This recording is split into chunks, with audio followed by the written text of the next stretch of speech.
is taruk, either na hukbalaha.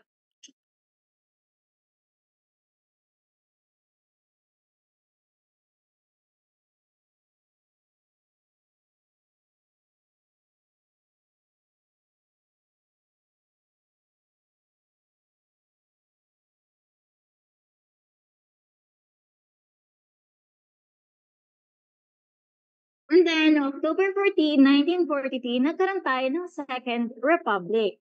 Yung First Republic natin, kung saan si Aguinaldo ang ating presidente, ngayon nagkaroon tayo ng panibagong republic under the Japanese rule, kung saan ang ating presidente ay si presidente ng Puppet Republic, Laurel, very good. Second Republic. Sila yung tinatawag na Japanese-sponsored republic. Kasi kung ano yung gusto ng Japanese, yun yung ginagawa nila. October 20, Leyte Landing. Return of Douglas MacArthur.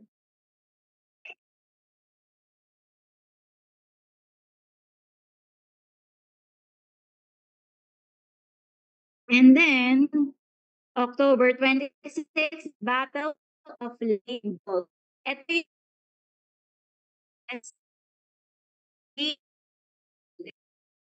and a biggest naval battle in the world history.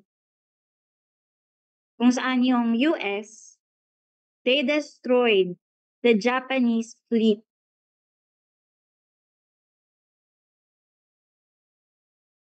Because of this Battle of Leyte Gulf, July 4, 1945, general freedom from the Japanese.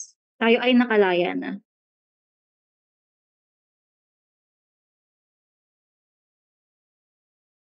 And that's it for the Philippine history. Let's proceed sa number 96. What is the oldest religion in Asia? Very good, Hinduism. Review lang natin ang ating mga religions. Hinduism, oldest religion, ito ang kanilang three main god. Brahma, Shiva, Vishnu. Sino ang tinatawag nating creator? Destroyer. Destroyer? Shiva. Si Vishnu ang preserver. Okay, creator, Brahma. Destroyer, Shiva. Preserver, Vishnu.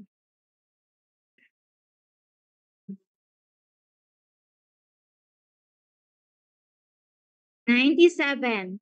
What ideas do Hinduism and Buddhism have in common?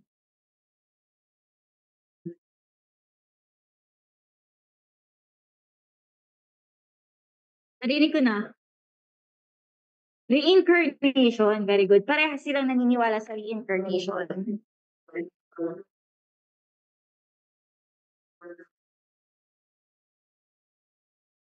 Ito naman yung Buddhism. Ito yung may Four Noble Truths. Life is suffering, etc.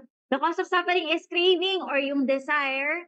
And para matapos yung desire, para matapos yung suffering, kailangan matapos yung desire. And meron tayong path para mawala yung desire natin. Yun yung Eightfold Path. 98. The Torah is an important foundation of the monotheistic belief of the Hebrews. What do you mean by monotheism? A belief in one God.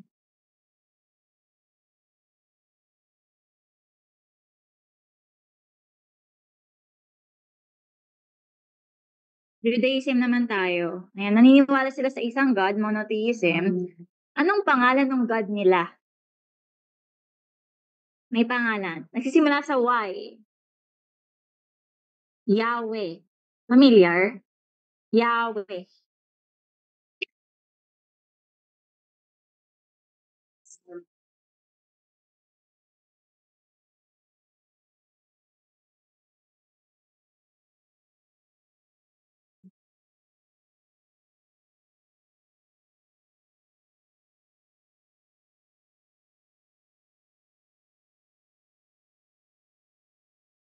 Next.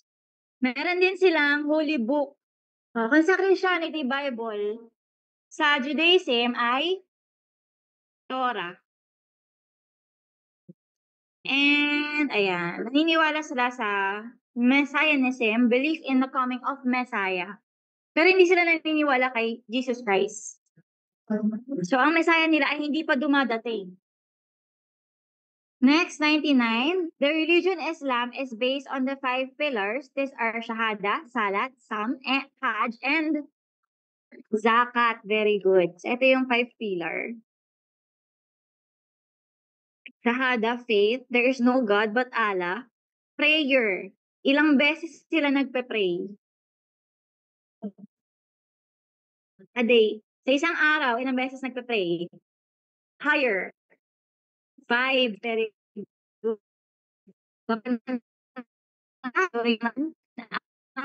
Bibigay nila yung 2.5% ng kanilang surplus wealth or sobrang pera, pilgrimage, journey to Mecca. Pupunta sila sa Mecca, Holy City. Ay, ayan. Lumabas agad. In Christianism, they believe that there are 3 persons in one God. The Father, the Son, and the Holy Spirit is called Holy Trinity. Christianity, naniniwala din sa monotheism kay Jesus Christ, sa Bible, and afterlife.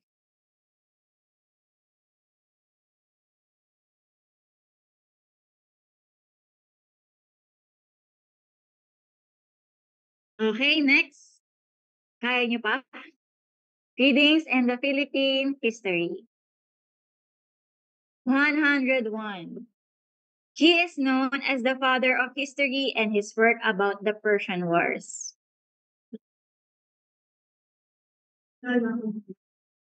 Herodotus, letter A. Father of history. Let's go back to the prominent figures in history. The first one is Herodotus.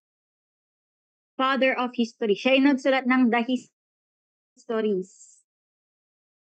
Next. Thucydides.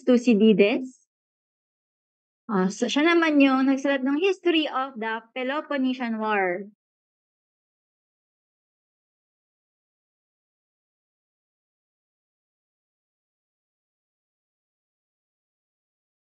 Giambattista Vico. Basta tatandaan nyo lang kapag kay Vico, importante yung culture sa history. Culture and history.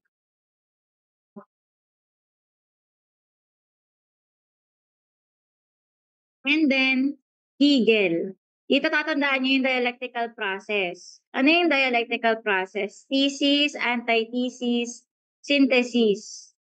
Ano yung thesis? Ito yung situation. For example, Spanish rule in the Philippines. Yun yung thesis natin. Antithesis, yung contradiction. Ano yung contradiction ng Spanish rule? Philippine Revolution. Nagkaroon ng Philippine Revolution. Yung synthesis, yung outcome. Since nagkaroon ng Philippine Revolution, nagkaroon tayo ng Philippine Republic. Ayan, tandaan nyo lang, thesis, situation, antithesis, contradiction, synthesis, outcome.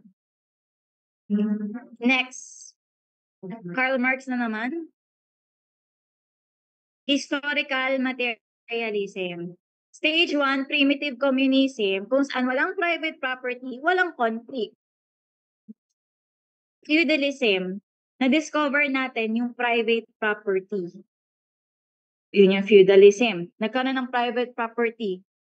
Stage 3, capitalism. Merong shift to manufacturing.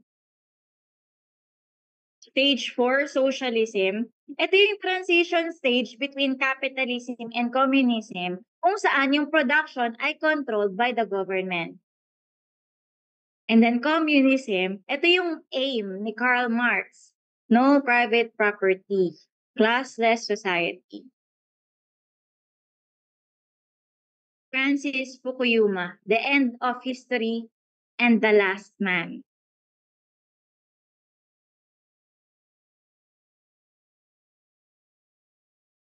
Fernand Braudel, Annals School, Annales School.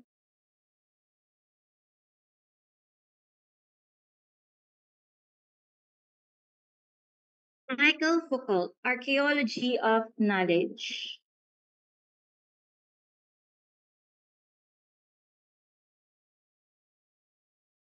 Next, 102. News articles are considered as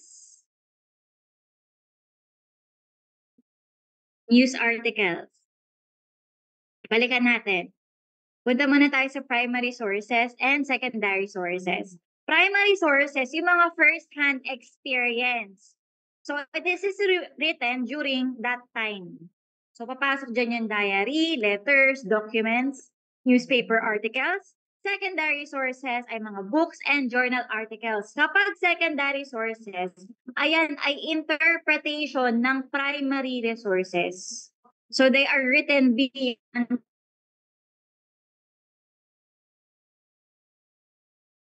102 news articles ay primary. 103 later was declared by the National Historical Institute as the site of the first mass. What is the reason behind the declaration of NHI? Very good, C. Account of Pigafetta, which she describes the conditions of the place. Puntahan natin ang mga controversies in the Philippine historiography. First is yung first mass. Nangyari noong March 31, 1521, dun sa lugar na tinatawag nilang Masawa. Masawa. Pero saan daw ba yung Masawa? Sa Butuan o sa Leyte? Saan? Nasa Leyte. Very good. Leyte Limasawa. So yun, ang nagsabi ay si Antonio Pigafetta. Nagkaroon kasi ng debate, nasan daw ba talaga? Butuan o Leyte? Nasa Leyte. Next. 104, he made an account of the Cavite Mutiny and identified Father Jose Burgos, Father Jacinto Zamora, and Father Mariano Gomez as the leaders of the mutiny. Esquerdo, yun si Esquerdo. Cavite Mutiny, ayan. January 20, 1872, nagkaroon ng Cavite Mutiny. But before that, ito muna si Pedro Pelaez. Si Pedro Pelaez yung nag-lead ng secularization movement in the Philippines. Ano yung secularization movement dun sa time nila? Yung mga Filipino priests, dapat daw meron silang sarili nilang parokya. Ayun yung secularization movement. Kaso, si Pedro Pelaez ay namatay. So, pinalitan siya. Si Jose Burgos. Si Mariano Gomez naman yung nag-found ng newspaper ng La Verdad. So, magka-team talaga silang dalawa. Si Zamora ay nadamay lang dun sa may Gumburza. Nakulong talaga siya. Pero hindi dahil sa Cavite Mutiny. Gambler siya. Nahuli siyang nagsusugal. And then si Francisco Zaldua yung nagsabi na nakita niya yung tatlong paring Gumburza na sila talaga yung nagputos dun sa mga Pilipino na mag-aklas. Then February 17, 1872 na-execute ang Gumburza using garrote.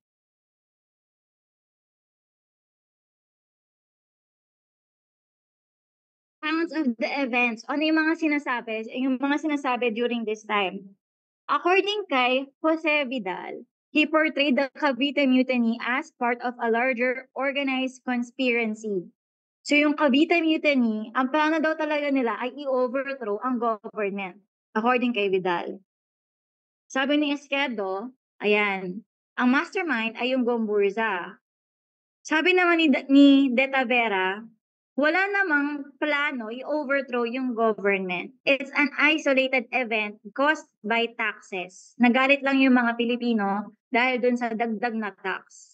Yun yung sabi ni Tavera. So sa 104, very good. This is Esquerdo. Next, 105. Based on his account, the date of the cry of Pugadlawin is August 26. Okay, let's go to Cry of Pugadlawin. Kapag punit ng sedula.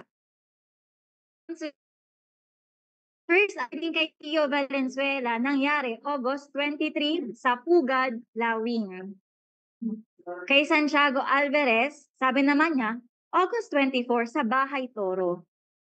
Sabi ni Gregoria de Jesus, August 25. Basta malapit sa Caloocan, hindi niya sure kung saan banda. Sabi ng isang Guardia Civic, August 25 daw, pero sa Balintawak. And sabi ni Guillermo Masangkay, August 26 sa Balintawak.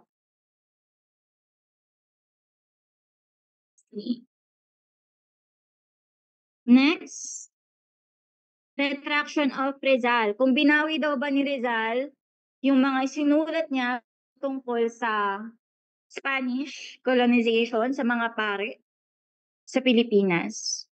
Ito ay hindi malaman kung totoong binawi niya kasi merong letter. Merong letter and merong pirma. Ang problema, merong iba't ibang version ng letter. Pero iba-iba yung date. Merong may pirma, merong wala. So, hindi masabi kung legit talaga na nag-retract siya. And then, let's proceed sa the life, the works of Rizal. 106. The Republic Act which mandated teaching the life and works of Rizal in all colleges and universities. 1425.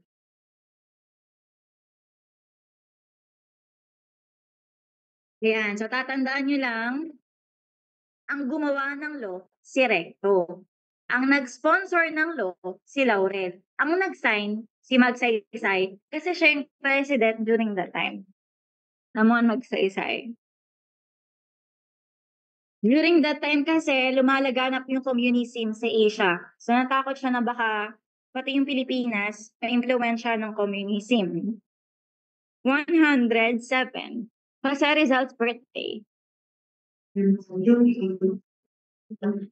o 19? 19. 1861. Full name?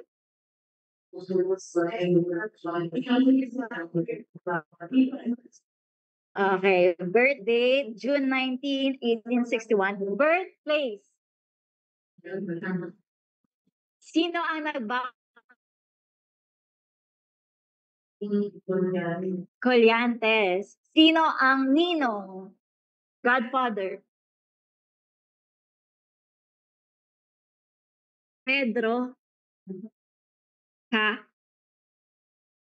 Casanyas. Pedro Casanyas. Anong pangalan ng aso? Usman. Eh, nung pony? Al.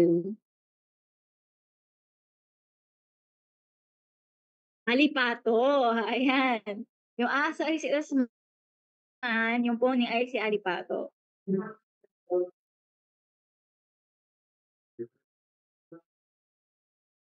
108. Who is Rizal's great-great-grandfather on his father's side? Domingo Lamco.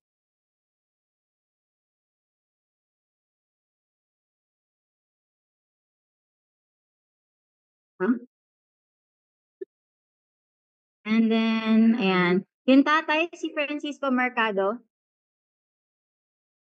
Ayan. We have Domingo Lamco, Chinese immigrant, and Francisco's great-grandfather. Sa nanay naman, Eugenio Ursua, Japanese great-grandfather. So, halo-halo si Rizal. May Filipino, may Spanish, may Chinese, may Japanese ancestry. Next, 109. Rizal was the blank of 11 children. 11.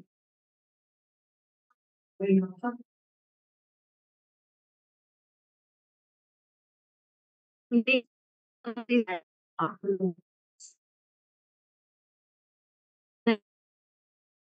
11, sino, very good. Siya yung nag-publish ng Tagalog translation ng Noli Me Tangere. Ang tanong, sino daw ang nag-translate ng Noli Me Tangere sa Tagalog? Kasi hindi siya nakasulat sa Tagalog eh. Sino ang nag-translate ng Noli Me Tangere? Si Bonifacio yung nag-translate ng Huling Paalam. Ayan. Okay, ang nag-translate kay si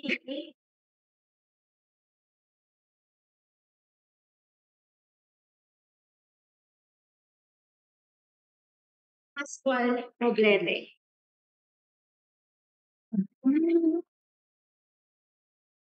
Ang nag-translate si Pascual Poblete, ang nag-publish si Saturnina.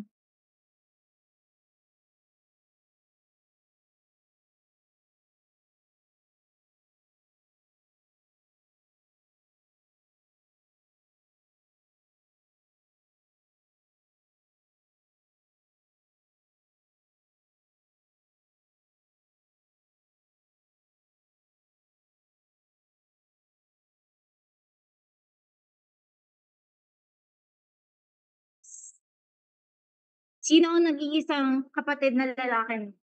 Si Pasiano. Ayan. Siya ay naging military commander ng Katipunan. Next, sino naman yung naghahanap dun sa grave ni Rizal nung pinatay siya? Hinanap niya yung grave ni Rizal sa Paco Cemetery. Si Narcisa. Nung nakita niya yung grave ni Rizal, 2 days. 2 days niyang hinanap. At nung nakita niya yung grave ni Rizal, minarkahan niya ng RPJ. RPJ, para matandaan niya kung saan nakalibing. Hindi kasi binigay sa kanila yung katawan. RPJ. And then after Narcisa, sinong susunod? Olympia. Schoolmate of Segunda Katigbak. First love ni Rizal. After Olympia, Lucia. Her husband, Mariano Herbosa, was denied a Christian burial kasi nga kamag-anak ni Rizal. After Lucia, ayan, Maria. Her son, Mauricio Cruz, was one of Jose's students in the Pitan. And then, syempre, dyan si Rizal, Jose, nickname Pepe. Ang tanong, saan daw nakuha yung Pepe?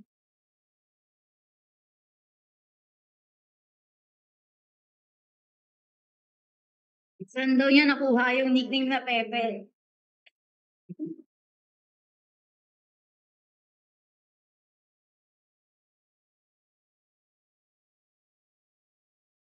P. Joseph. P. Ano yung PP? Pater putativus. PP Pater putativus. Saint Joseph.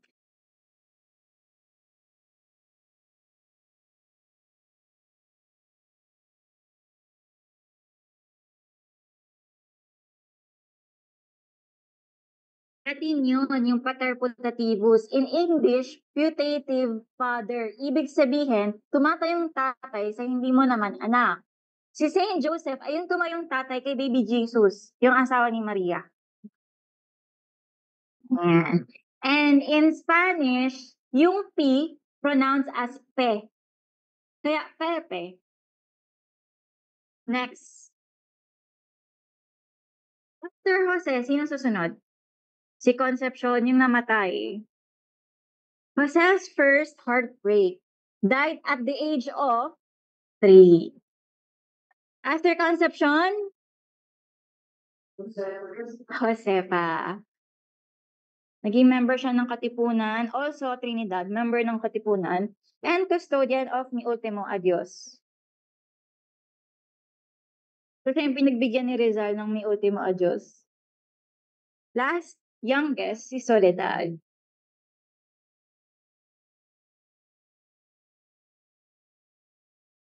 Nakanta niyo na ito? Ay, ito yung kanta. Ito yung ginamit ko para matandaan ko yung pagkakasunod. Yan, 1, 2, 3. Saturnina, Pasiano, Narcisa, Olympia, Lucia, Maria Jose Rizal, Concepcion Josefa, Trinidad, Soledad. Nakanta niyo na? Nakanta niyo. Kakantahin natin para maalala niyo. Okay. All together, 1, 2, 3, go. Saturnina, Pasiano, Narcisa, Olympia, Lucia, Maria Jose Rizal, Concepcion Josefa, Trinidad, Soledad. Isa pa. 1, 2, 3, go. Saturnina, Pasiano, Narcisa, Olympia, Lucia, Maria Jose Rizal, Concepcion Josefa, Trinidad, Soledad. Practicein yung kantahin pag kayo lang para maalala. So, birthday na, first formally study.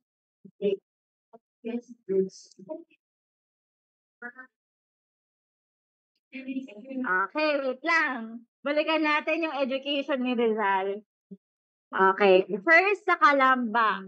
Ang kanyang first teacher, syempre, ay kanyang nanay, si Teodora. Si Theodora, yung nagbasa sa kanya nung The Story of the Moth. Kung saan yung moth, kahit sinabi nung nanay na, "Huwag kang pumunta dun." Pinuntahan pa rin niya yung fire dun sa lamp. So, nasunog siya, yung baby moth.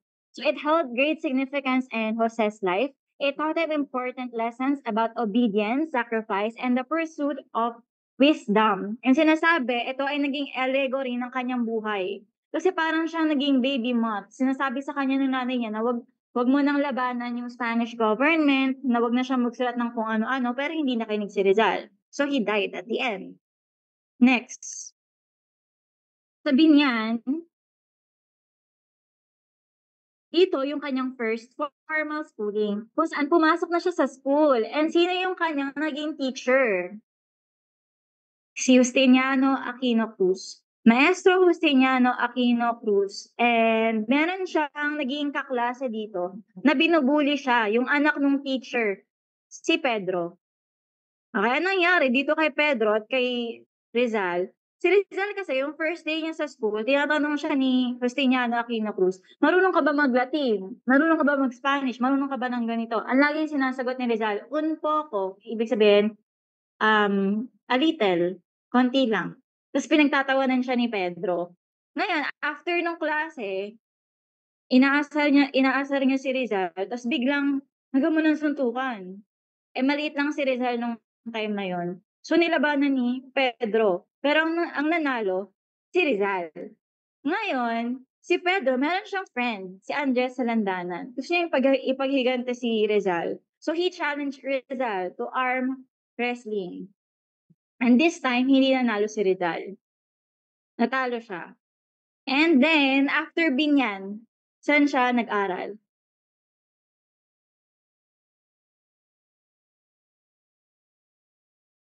Ateneo muna. Ateneo de Municipal, kung saan he took up Bachelor of Arts degree. So dito, nung una, hindi siya tinatanggap ng school kasi late na siya nag-enroll, tas sakitin pa siya. Pero meron siyang kakilala, si Manuel Burgos. Hindi to si Burgos na yung pinatay ha. Hindi, iba to, ibang Burgos ito. Kaya meron siyang kilala, si Manuel Burgos, na-admit siya ng school.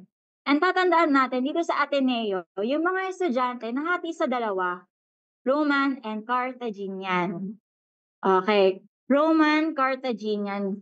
Kapag Roman, boarding students, ibig sabihin, nandun sila sa loob ng school, natutulog, nakatira. Pero kapag Carthaginian, outsider, sa labas sila. Si Rizal daw ba ay Roman or Carthaginian?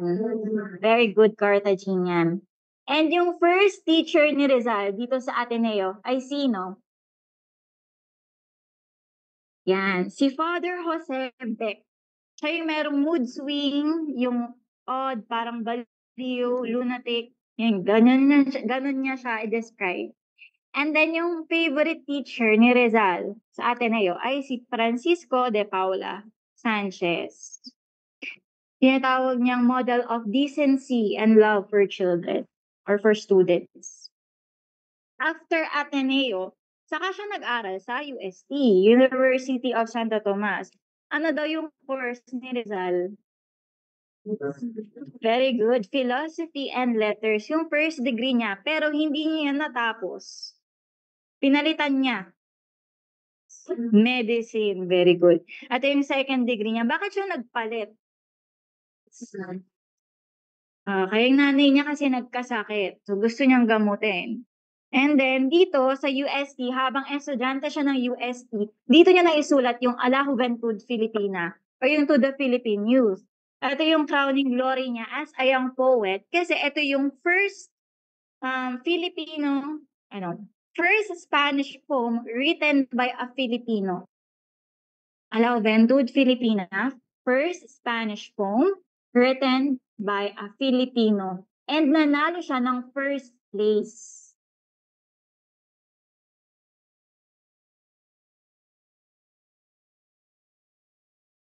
Pero yung pag-aaral ni Rizal sa UST ay hindi niya tinapos. 1882, nag-stop siya. Kasi sabi niya, antiquated or traditional na yung pagtuturo dito sa UST and merong discrimination against Filipino students. So, saan siya lumipat after UST? Saan siya nag-aral?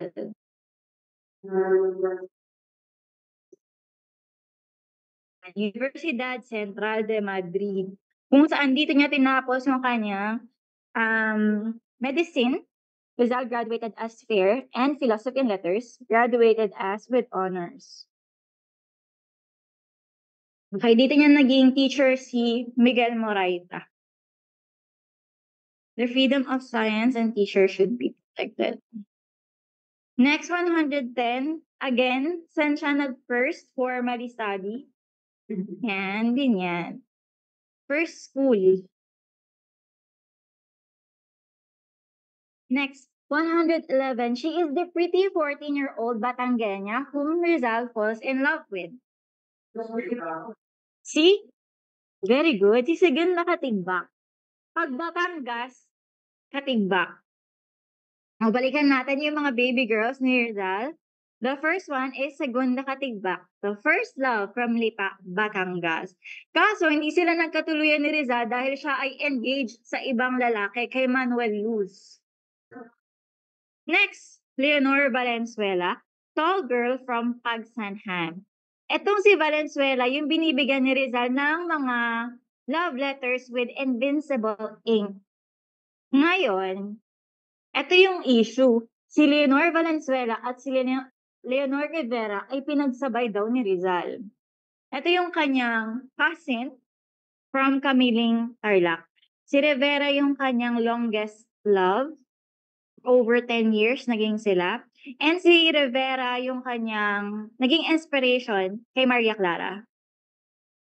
Kaso hindi sila nagkatuluyan ni Rizal. Kasi si Rizal ay ng ibang bansa. Ngayon, yung mga letters ni Rizal para kay Leonor Rivera ay hinaharang ng nanay. Kasi si Rizal during that time, nagsusulat na ng kung ano-ano tungkol sa Spanish government. Eh natatakot yung nanay ni Leonor Rivera na baka madamay pa yung anak niya. So hindi niya na pinayagan si Leonor Rivera na kausapin si Rizal. Kinalimutan na siya ni Rizal.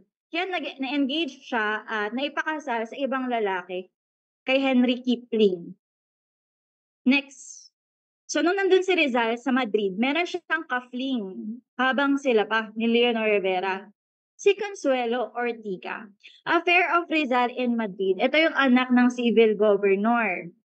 Next. After Ortiga, we have Seco Usui or yung Osei-san, yung tawag na Osei-san, daughter of a samurai. Gertrude Beckett. Ito yung nagbibigay kay Rizal ng free food nung siya ay nasa London. Next. Nelly Busted, an emotional rebound. Ito yung muntik na mapakasalan ni Rizal kasi naging engaged sila. So, ang nangyari dito, nalaman ni Rizal na kinasal na si Leonor Rivera. Kaya naging rebound si Nelly Busted. Nagmadali siya ngayon humanap ng babae, tapos magpapakasal na sila agad. Si Nelly Busted din yung naging dahilan ng away nila ni Antonio Luna. Kasi si Antonio Luna, matagal na may gusto kay Nelly. Ang gusto ni Nelly si Rizal. So, nag-away silang dalawa. Muntik na silang magpatayan dahil kay Nelly. Pero yun, hindi natuloy kasi ang gusto ni Nelly Busted, mag-convert si Rizal sa Protestantism. Eh, ayaw ni Rizal. Next, Suzanne Jacobi, affair of Rizal.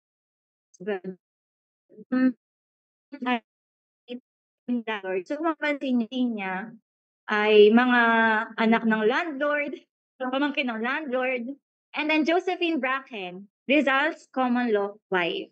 Common law wife kasi hindi naman talaga sila nagpakasal, nag-live-in sila. Hindi sila pinakasal kasi walang paring tumatanggap na ikasal sila. Kasi ang gusto nila muna, mag-retract si Rizal para pakasalan si Josephine Bracken. So yun nga yung sinasabing dahilan kung bakit nag-retract si Rizal sa mga isinulat niya tungkol sa Spanish. Kasi para mapakasalan niya daw si Bracken bago sa patayin. So yan, George at sila nagkakala ni Rizal kasi si George Topher ay magpapagamot kay Rizal. Pero hindi naman siya nagamot. Nagkaroon sila ng anak, si Francisco, premature baby. Next. 112. Which poem was written by Rizal to express his love for his hometown? Very good. In Memories of My Town. In Memories of My Town, in Memories of My Hometown. Works of Rizal. Poems. Sa aking mga kabata, the first Tagalog poem. Okay, ito ay maraming mga nagsasabi na hindi naman daw si Rizal ang nagsulat nito sa aking mga kabata. Kasi, sinulat niya daw to at what age? 8 years old. Sinulat niya at age of 8 years old. And sinasabi na si Rizal ay hindi marunong mag-Tagalog. So, ang sabi nila, paano masusulat ni Rizal itong sa aking mga kabata kung nahihirapan siyang mag-Tagalog? Ayan. And sabi, meron daw mga words during that time na hindi pa ginagamit nung panahon ni Rizal, pero nandoon na. Kasi sinasabi na hindi siya yung nagsulat nun. Pero kasi salit, tinatanong pa rin yan. At ang sagot pa rin ay si Rizal. Next, mi primera inspirasyon for his mother. In Memory of My Town, yan for his hometown. A La Juventud Filipina, Crowning Glory. The Flowers of Heidelberg, Homesickness. Siya ay nasa Germany kasi during that time. Mi Retiro, account of his life in Dapitan, kung ano yung ginagawa niya sa Dapitan nung siya ay exiled, and Mi Ultimo Adios, last poem. So ito yung tinranslate ni Bonifacio. 13. The essay of Rizal, which was used as evidence that he encouraged the Filipinos to launch a revolution against Spain.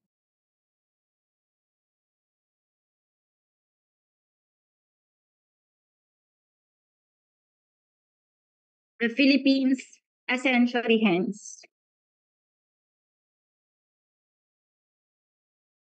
Famous essay naman tayo. The first one is El Amor Patrio, The Love of Country. First essay in a foreign land. Filipinas dentro de 100 años. Ito yung kanina, The Philippines a century hence. Kung saan, pinapredict ni Rizal kung anong mangyayari sa Pilipinas after 100 years. So doon niya na kasi nabanggit na magkakaroon ng revolution, tapos bilang sasakop yung mga Amerikano. And then, La Indolencia de los Filipinos. The Indolence of the Filipinos. The longest essay ni Rizal.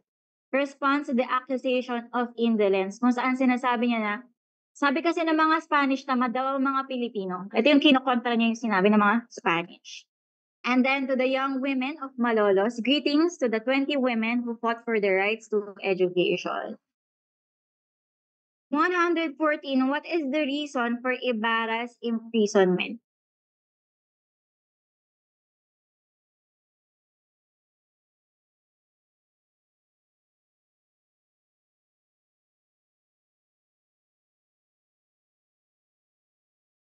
The correct answer is letter B. Very good. He was accused of being the instigator of the uprising among the civil guards.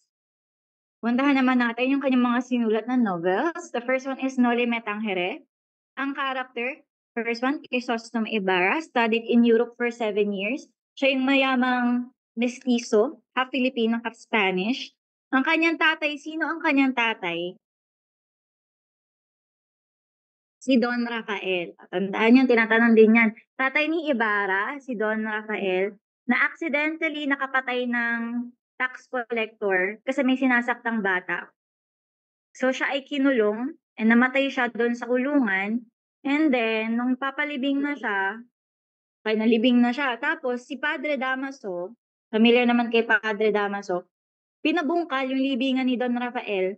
Tapos ipalilipat ng libingan ng mga Chinese ata doon.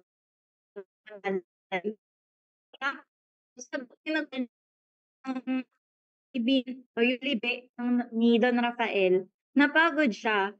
Ang ginawa niya, tinapon na lang niya sa ilog yung katawan ni Don Rafael. Tapos, si Maria Clara, the legitimate daughter of Father Damaso and Pia Alba, yung girlfriend ni Ibarra. Next, Kapitan Tiago, yung tumayong tatay ni Maria Clara kasi akala niya totoong anak niya si Maria Clara pero hindi pala. And Father Damaso yung totoong tatay ni Maria Clara. Si Elias, Ibarra's mysterious friend. Kapag tinanong sino daw yung master boater, si Elias yun. Next, Father Salvi, yung paring in love kay Maria Clara. So, siya yung pumatay kay Crispin. Si Crispin, yung kapatid ni Basilio at anak ni Sisa. Yung si Sisa, yung nabaliw. And then si Basilio, depicted as hardworking and intelligent. Nabuhay pa ito. Si Crispin, portrayed as timid and obedient. Ito yung pinatay. Lucas, ito yung nagsabi na si Ibarra daw yung leader ng pag-aaklas. Pilosopong Tasio, ang tanong, sino daw ang naging inspiration ni Rizal sa character ni Pilosopong Tasio? Very good, si Pasiano. And then Doña Victorina, ito yung social climber ng Pilipina. And yung kanyang asawa, si Don Tiburcio. Next. 115, she was one of the victims of poverty and ignorance in the El Fili along with her father and brother. She leaped to her death in church tower to avoid the evil intention of a lustful friar. Si Huli. Girlfriend ni, very good, Basilio. Sure ka naman ay mga character sa pangalawang libro, yung El Filibusterismo. Si Ibarra ay naging si Simon, wealthy jeweler. Bumalik siya as Simon after 13 years. Si Basilio, medical student adopted by Capitan Tiago. Isagani, yan yung best friend ni Basilio. Si Isagani ay merong girlfriend. Sino ang girlfriend ni Isagani? Paulita Gomez. Kaso si Paulita Gomez ay ikinasal sa ibang lalaki. Sino? Juanito Pelaez. Ngayon, nung kasal nilang dalawa, si Simon naglagay ng bomba dun sa may kasalan. Ngayon, si Isagani papunta doon sa venue. Nakita ni Basilio, sabi ni Basilio, huwag ka nang pumunta doon, may bomba. Ang ginawa ni Isagani, kinuha niya yung bomba, tapos itinapon niya doon sa may river or sa dagat. Next, Padre Camora. Ito yung may gusto naman doon sa girlfriend ni Basilio, si Julie. And then, Father Florentino. Ito yung good priest dun sa novel.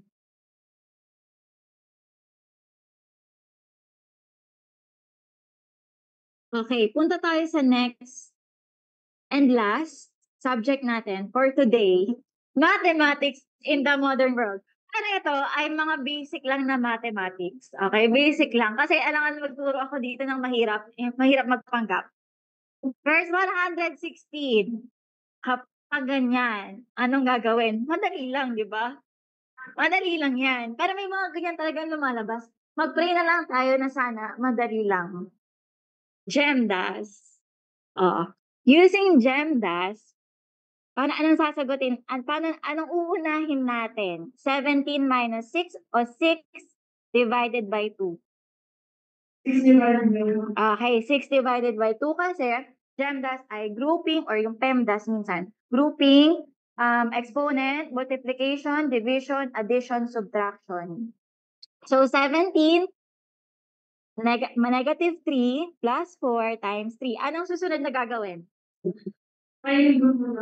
Parenthesis mo na yung nasa group.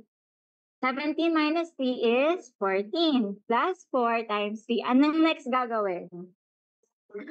Okay, 4 times 3 is 12.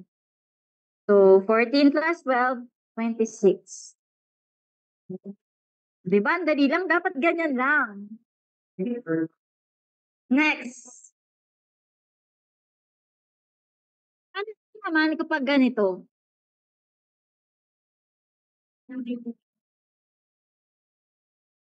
Natatandaan nyo, teacher, kapag magkatabi ang division at multiplication sa parenthesis, huwag nyo nang pakialaman yung GEMDAS. Tuloy-tuloy na yan.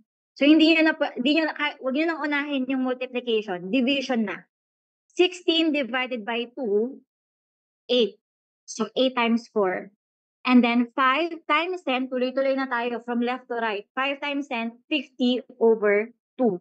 So, saka natin isosolve. 8 times 4, 32. 50 divided by 2, 25, and then pag plus, 57. Basta tandaan nyo lang kapag magkatabi, ang multiplication and division sa parentheses, left to right. 117. What are the prime factors of 16? Madali lang yan. Prime factorization, 60, 6 and 10. O yung 6, pwede pa yan i-break down. 3 times 2. Yung 10, 5 and 2. So, ito yung kanyang prime factor. Very good. Letter C, 5, 3, 2, 2. Next. Ano naman kapag 72? 8 times 9. Tapos yung 8, 2 times 4. 2 times 2. Yung 9, 3 times 3. So, ayan. 2, 2, 2, 3, 3. Next. 118. Get the LCM of 45 and 36. Okay. Sa LCM, ganito. Kapag alam niyo kung paano kunin ng mabilisan, yun na lang. O kapag katulad ko, meron kasing hirap talaga ako sa math. So, ang ginagawa ko, yung pinakamadali kung paano ko siya maintindihan. O ganito daw. Para makuha yung LCM ng 4 and 10, get the multiple of the bigger number. Bigger number is 10. Wait lang, ha?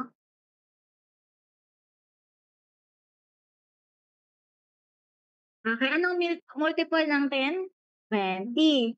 Oh, is 20 divisible by 4? Yes. So, ito yung kanilang LCM. Para naman kapag GCF, divisor of the smaller number, 4. Anong divisor ng 4?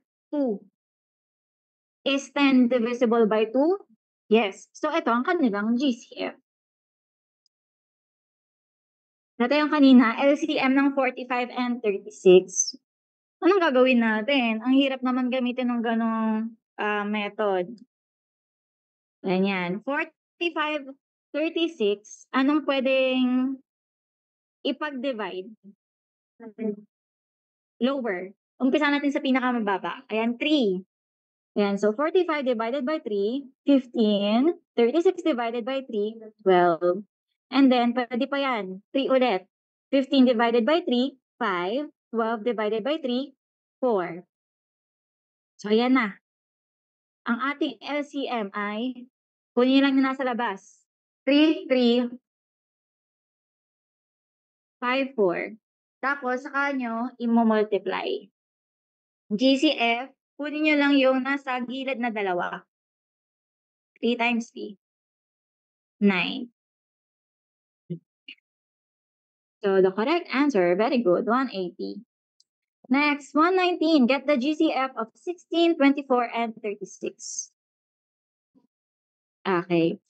So, ayan, tignan natin. 16, 24, 36. Pwede yan sa 2. 16 divided by 2, 8. 24 divided by 2, 12. 36 divided by 2, 18. Pwede pa. Isang 2. 4, 6, and 9. Pwede pa. 2, 3. And, hindi naman siya pwedeng i-divide sa 2. Copy. Next, pwede pa. 3 naman ang gagamitin natin. Hindi pwedeng divide sa 2. Copy nyo lang. 3 divided by 3, 1. 9 divided by 3, 3. And then, wala na. So, kunin na natin yung LCM. Yung lahat ng nasa labas. 2 times 2 times 2 times 3 times 2 times 1 times 3. 144.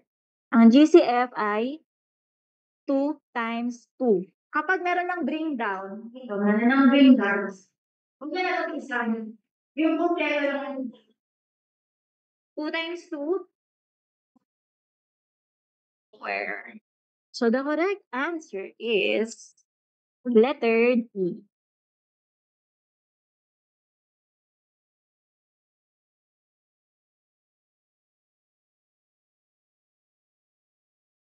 Okay, next. 120. Find the amount due at the end of 2.5 years if 8,000 is invested at 12% simple interest. B. So ayan, paano natin makukuha yung tamang answer? Formula, interest is equals to PRT, kung saan ang hinahanap natin ay interest. Katulad ng ginawa natin kanina, magtatanggal tayo ng zero. Huwag tayo magpapakandahirap. Ayan, kaso, yung 12%, doon tayo magtatanggal. Yung symbol ng percent, ilan yung zero? Ay, ilan yung bilog sa symbol ng 12%? Dalawa. 1, 2. Tanggalin niyo yung bilog ng percent. Tapos, magtanggal kayo ng zero doon sa principal. Bale, magiging 80 times 12 times 250. So, saka kayo mag-multiply para mas mabilis. 80 times 12, 960. Tapos, multiply nyo sa 2.50, you'll have 2,400. Yan na ba yung sagot? Hindi pa.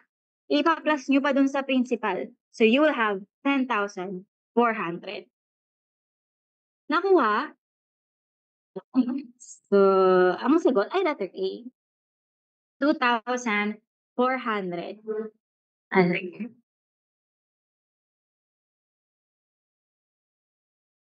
Any questions? Violent reactions? Okay naman. Natuto ba kayo today? Ayan, sige. Tomorrow, Prof. Ed naman tayo. Again, mag-arasya tayo nun sa special exam. Tapos, sundan natin ng basic overview ng majorship. Ayan, sige. Kung wala na kayong question, wala naman si sir.